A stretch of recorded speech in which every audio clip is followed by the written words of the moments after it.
Hello friends, lecture continue करने से पहले मैं आप लोगों को एक इन्फॉर्मेशन देना चाह रहा हूं और वो इन्फॉर्मेशन ये है कि जो स्टूडेंट्स जेके पीएससी स्कूल लेक्चरर के लिए तैयारी कर रहे हैं उनके लिए हमने कोर्स लॉन्च किया हुआ है अपनी वेबसाइट www.swmg.in या फिर मोबाइल ऐप SWMG पे जाके आप ज्वाइन कर सकते हैं।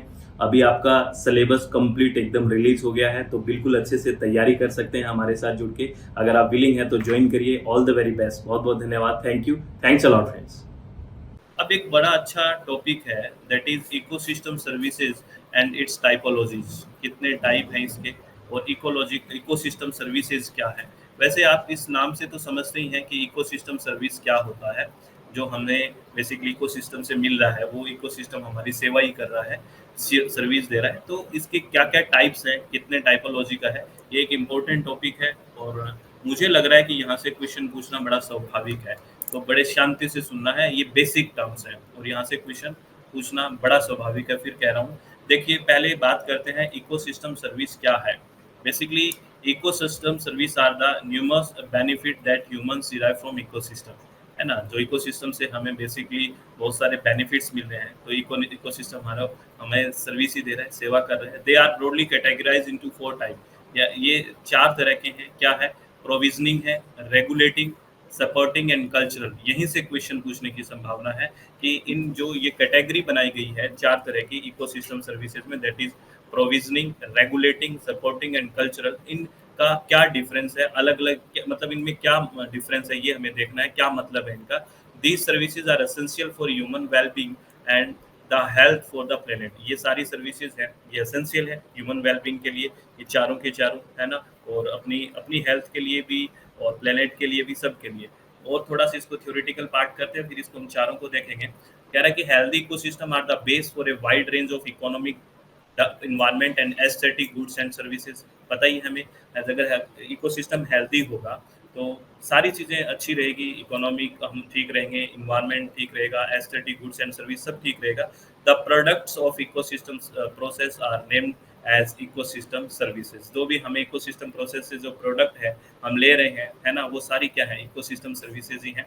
अगर कुछ रिसर्च जो हुई है, अगर उसको हम थोड़ा सा इसमें हम मॉनिटरी में लेके आए, या कहने का मतलब इसको प्राइस टैग में लेके आए, तो कितना माना है ईयरली इस सर्विसेज को, ये भी आपसे पूछा जा सकता है। बेसिकली क्या है, researcher have put an average price tag of $33 trillion a year on these fundamental ecosystem services. ये रिसर्च से थोड़ा कैलकुलेट किया गया है, तो ये डाटा आपको याद रखना है। Researcher have put an average price tag of $33 trillion a year on these fundamental ecosystem services. इसका इन्होंने ये एक वैल्यू रखा है सर्विसेज का, ठीक है, ये पूछा जा सकता है। अब अगर मैं बात करूं, जो हम 4 सर्विसेज की बात कर रहे थे, that is provisioning, regulating, supporting and cultural, इनका डिफरेंस क्या है। देखिए प्रोविजनिंग सर्विसेज क्या होती हैं, are the material benefit people get from ecosystem, for example supply of food, water, fibre, wood and fuel. ये जो डायरेक्टली हमें मटेरियल मिल रहा है ना, इकोसिस्टम से, जैसे फूड मिल रहा है, वाटर मिल रहा है, फाइबर्स है, वुड है, फ्यूल है, ये सब जो मिल रहा है, दीज आर प्रोविजनिंग सर्विसेज। याद रखना है ये क्या है, प्रोविजनिंग सर्विसेज है। रेगुलेटिंग सर्विसेज कौन सी है, are the benefits obtained from the regulation of ecosystem process. जैसे इकोसिस्टम रेगुलेशन से क्वालिटी, जैसे एयर क्वालिटी की बात करते हैं कि हमें एयर क्वालिटी अच्छी मिल रही है रेगुलेशन की वजह से, soil fertility, control of flood and crop pollination, ये सब रेगुलेशन से मिल रहा है। तो ये इकोसिस्टम रेगुलेट हो रहा है अपने आप से, बेसिकली उस चेन से बचने की कोशिश करता है जो उसके लिए ठीक नहीं है। रेगुलेट होता है ना अपने आप, सेल्फ रेगुलेटेड है। जब हम इकोसिस्टम की हम डेफिनेशन पढ़ते हैं तो हम कहते हैं ना कि बायोटिक एबायोटिक का इंटरेक्शन है जो सेल्फ रेगुलेट है, यानी कि इस तरह के जो चेंजेस जो उसके लिए ठीक नहीं है, वो अपने आप को रेगुलेट करता है कि सब चीज़ें ठीक रहे। जैसे आपको भी कोई अगर ऐसे फोर्स करने की कोशिश करे जो आपके लिए हार्मफुल है, तो आप कोशिश तो करते हो ना कि ये सब चीज़ें ठीक रहे, मेरे लिए चीज़ें जो एडवर्स हो रही है वो सही रखूँ, अपने आप को मैनेज करने की कोशिश। तो ये रेगुलेटिंग सर्विसेज है ना, are the benefit obtained from the regulation of ecosystem process. जैसे because of the regulation of करता है, जिससे एयर क्वालिटी अच्छी रहे, सॉइल फर्टिलिटी मिले, control of flood and crop pollination, ये सब रेगुलेटिंग सर्विसेज में आ जाएगा, ठीक है। उसके बाद हम बात करें सपोर्टिंग सर्विसेज, ये सबसे बेसिकली मेन है, अगर ये नहीं है तो और बाकी की सर्विसेज मिलेंगे ही नहीं। तो लिखा हुआ है are the necessary for the production of all other ecosystem services, for example by providing plants and animal with living spaces, allowing for diversity of species and maintaining genetic diversity, ये सब support कर रहा है। मतलब वो पूरा का पूरा, जैसे अब मैं बात नीचे मैंने देखो और एक्सप्लेन करा है, इसको और अच्छे से समझना। जैसे बेसिकली हम बात करें न्यूट्रिएंट साइक्लिंग चल रही है, न्यूट्रिशन की साइक्लिंग अगर नहीं होगी तो बाकी तो चलेगा ही नहीं। तो एक न्यूट्रिशन का साइक्लिंग होना, दिस इज सपोर्टिंग सर्विसेज, है ना। सोइल फॉर्मेशन है, ये बेसिकली क्या है, सपोर्टिंग सर्विसेज है। हैबिटेट को provision, habitat formation and habitat provision for the biodiversity, this is also supporting services, जो सपोर्ट कर रहा है, चाहे न्यूट्रिएंट साइकिल चल रहा हो, सॉइल का फॉर्मेशन हो रहा हो, चाहे diversity of species and maintaining genetic diversity हो, ये सब सपोर्ट करना, दिस इज सपोर्टिंग सर्विसेज, और दिस इज अ फंडामेंटल, ये बहुत इंपॉर्टेंट है। इसीलिए यहाँ लिखा हुआ है सपोर्टिंग सर्विसेज में, services are the fundamental process, है ना, that sustain other ecosystem services. अगर ये है तभी सस्टेन अदर इकोसिस्टम सर्विसेज करेगी। और last one is the cultural services. Cultural are non material benefit, basically यहाँ डायरेक्टली आपको मटेरियल का बेनिफिट नहीं होता, लेकिन यहाँ पे aesthetic and engineering inspiration, cultural identity and spiritual wellbeing, ये सब कल्चरल सर्विस। जैसे आप कहीं पे घूमने गए, है ना, आप टूरिज्म वाली बात होती है, ये सब कल्चरल सर्विसेज के अंदर आ जाती है, ठीक है ना, ये नॉन मटेरियल बेनिफिट्स है। तो ये चार बेसिकली हमारे पास सर्विसेज है, provisioning services, regulating services, supporting services and cultural services. ये आपको ध्यान रहेगी क्या, बताइए। और इसको थोड़ा सा मैं एक रिप्रेजेंटेशन दे देता हूँ, ये देखिए यहाँ पे, जैसे रेगुलेटिंग सर्विसेज में क्या है, और थोड़ा सा चीज़ें लिख दिया जाए, एयर क्वालिटी है, क्लाइमेट है, वाटर है ना, वाटर रन ऑफ है, इरोजन है, नेचुरल हिजार्ड्स है, पोलिनेशन है, ये सब अपने आप का रेगुलेशन होना, रेगुलेट करना, ठीक है। और कल्चरल में क्या होगा, एथिकल वैल्यूज हो गया, है ना। और जैसे मैं बात कर रहा था, इको टूरिज्म हो गया, ये सब किस में आ गया, कल्चरल में आ गया।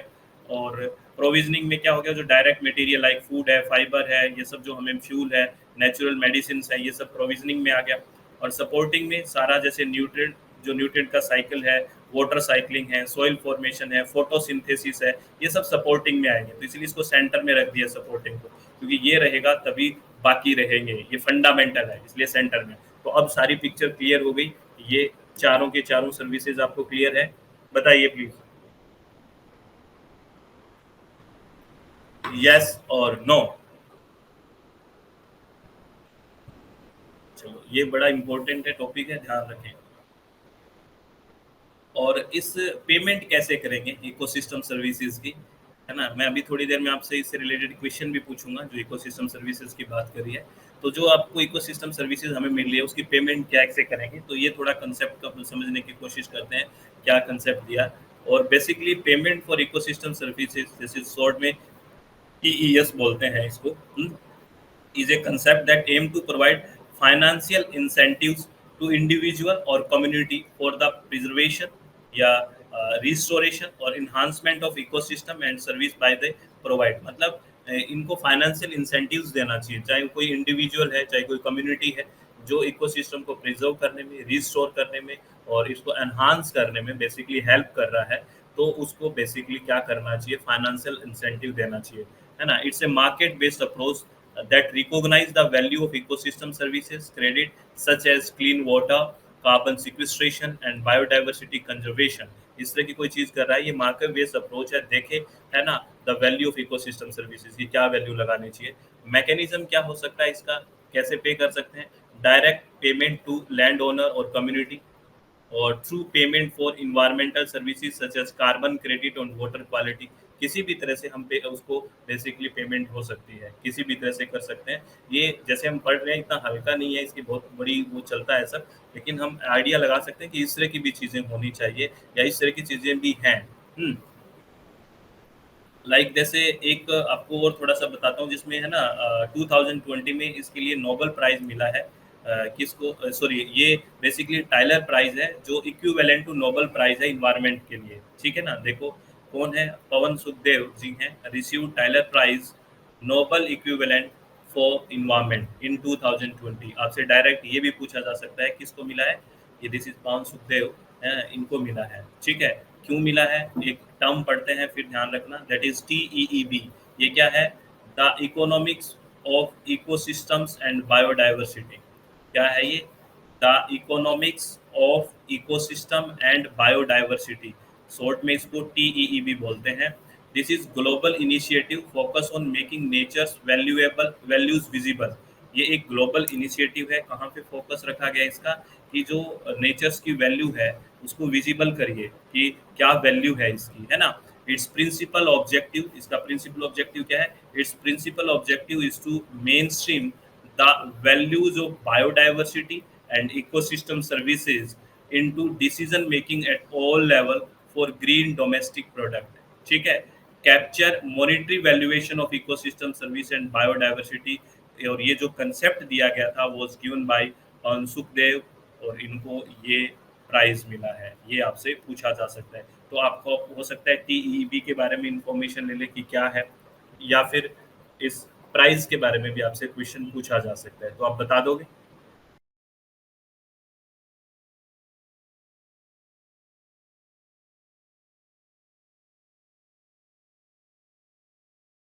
तो बढ़िया लगा, तो चित्त को शांत रखें, आप खुश रहें, इसी तरह से पढ़ाई करते रहें, और कुछ नई बातें आपको सीखने को बढ़िया से मिल रही है।